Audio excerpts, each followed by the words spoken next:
new project that we're involved in is bringing together 4 social movements from 4 different parts of the world, from Colombia, from Nepal, from Turkey and from South Africa. The idea of the project is that for many people the idea of knowledge and knowledge production is a thing that is controlled and produced in universities, and our argument is that there is a lot of really important knowledge produced by social movements and social movement activists in their daily struggles to create a better world and to create and defend their rights. So for us, the idea of the project was to try to build on that knowledge production and to do an analysis of the different countries and the different movements. At the same time, we also have the idea that in different countries, the struggles of ordinary people share many similarities and similar concerns. So part of the project is to bring activists from different countries to see the reality of other people's lives. So that's the reason why we began this project in Nepal in January 2018 to start that process. And I think through the experience and movement sharing that we have done, not necessarily at the project level, where activists from 4 different countries have come together to share their ideas, but also by engaging with the real activists on the ground, that we visited Madhesh, where we were able to meet with Madhesh movement activists and also the political leaders, and colleagues were able to exchange their movements, and it was quite fascinating to see that the activists in the Madhesh movement were able to connect with some of the issues that the international activists were sharing. So from that point of view, I think this 1 week has been immensely helpful and productive in terms of setting out our goal to build much stronger solidarity for activities in the future. La participación de la Universidad Intercultural de los Pueblos en este proceso de investigación espera, por un lado, tener una lectura más a fondo de las causas estructurales en los conflictos en varios continentes.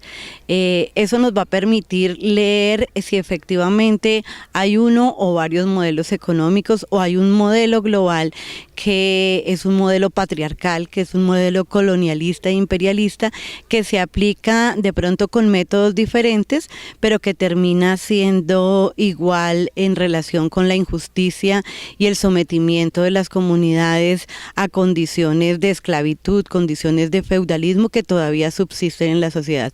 Entonces, en primera instancia es leer esos territorios, mirar qué es lo que está sucediendo, y en segunda instancia buscar alternativas, cómo los pueblos del mundo se pueden juntar para buscar transformaciones conjuntas y para elevar sus peticiones de justicia y de transformación. This is a sample for our general struggle. We want the world, and we have 4 countries from 4 continents, so this will bring us the joy and the wisdom of all those peoples fighting for freedom, equality and dignity in their own way, so that I wish that we can contribute them with our gains, and we expect to gain all what they have got throughout those years. So for our organization, Housing Assembly, education is key. It's at the center of everything that we do. It's about conscientizing our communities. We do think that our learning hasn't been recognized.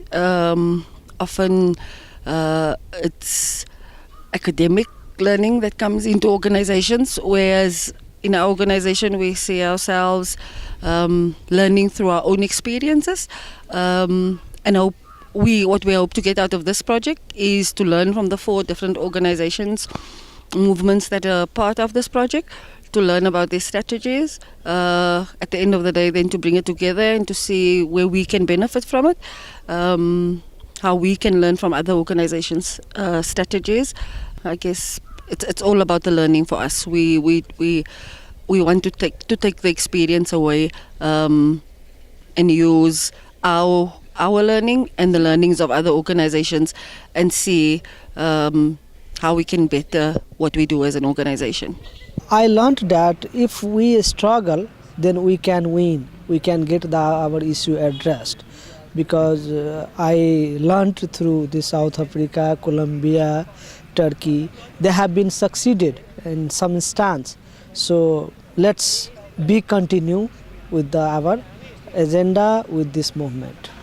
So as I said, War on Want is a NGO that's based in London, and all our work is with partners, social movement partners in the Global South. And the reason for that is we feel that social movements in countries like Latin America and the continent of Africa and in the Asia and Pacific, these communities and these social movements are at the forefront of the struggles against neoliberalism, neocolonialism, and imperialism.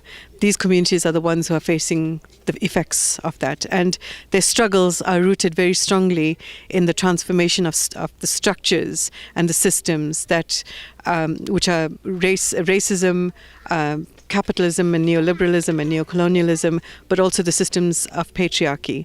And so we feel that these social movements are the ones who are the only ones who are putting forward a transformation of that system that will bring about, that will actually target and eradicate completely or eliminate completely global poverty and dispossession.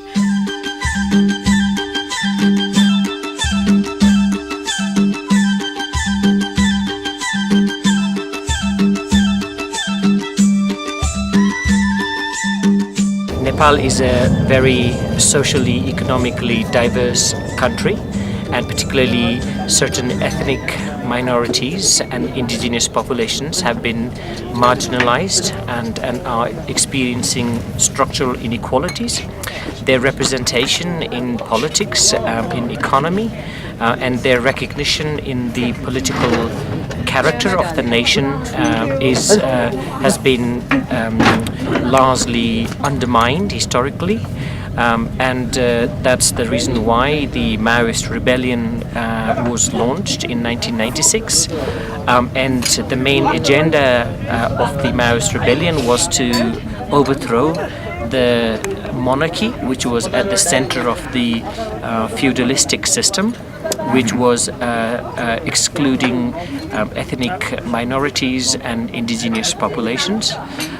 But unfortunately, the agendas of the minorities and excluded communities were not tactfully addressed, which led to another movement that erupted in the southern part of the country, which is also called Tarai or Madhesh.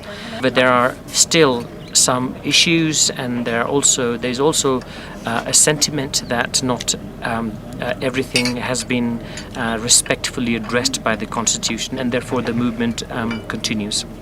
So there are many kinds of problem with the Madheshi community. There are political kind of problem. That there is systematic discrimination with the Madheshi community. So that was state sponsored. We call it a structural problem. There are many things designed in such a way that they didn't have like a proper political representation in the state mechanism. They don't have a proper representation in the state bureaucracy, state jobs, state other things, and the distribution of the budget from the state side was not proper. So these were the political kinds of things, but at the same time there are so many social problems as well. Socially we are very diverse, and it is caste-based hierarchical society. So there are so many poor people from the lower caste group. There are very few people, they are rich, and many of them are from the higher caste group. What we're really hoping is that precisely by bringing together activists and academic knowledge, that we benefit from both. And that the final products of the project will be both some very high quality academic studies of the four social movements and a synthesis of that study, and also the strengthening of the self-reflection of the four different movements, and hopefully some foundations for the building of ties between different movements in different countries, because certainly, at least from the experience of Nepal, we see very clearly that the roots of many struggles are very similar. The victims are often very similar, and the perpetrators are also share similar identities. So for us, I think that there are a range of benefits that will come out of the project.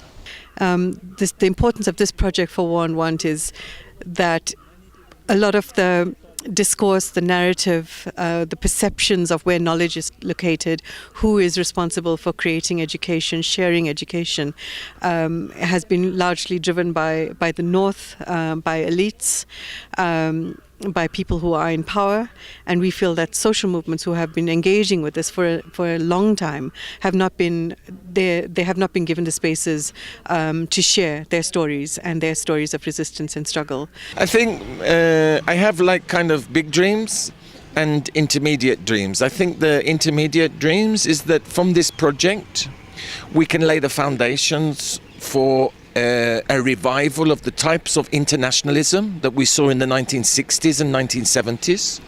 The dream of peoples uniting in a range of different ways. And I think in the long term we want transformation of the world. We live in a planet that can provide for everyone, but the distribution of those resources is totally unequal. And we have an economic model that is destroying the planet. And if we don't address these two things, there will be no future for the future generations.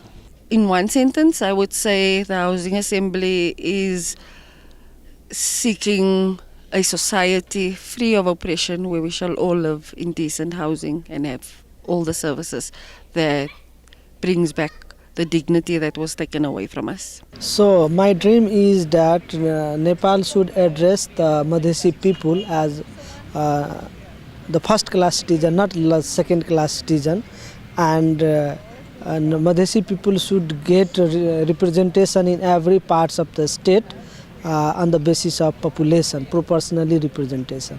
The best part of this visit to Nepal has been meeting with grassroots communities and learning about their struggles, their resistance.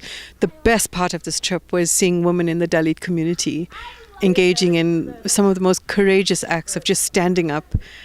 Just standing up and speaking in that room was just, for me, the most inspiring act of courage I have ever seen. I feel that that is where the revolution, the future of the revolution lies. It lies in the hands of women.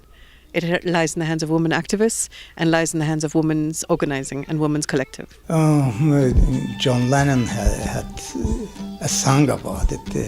It's a dream about undivided by borders, undivided by religions, nations, and you may say I'm a dreamer, but this will become true.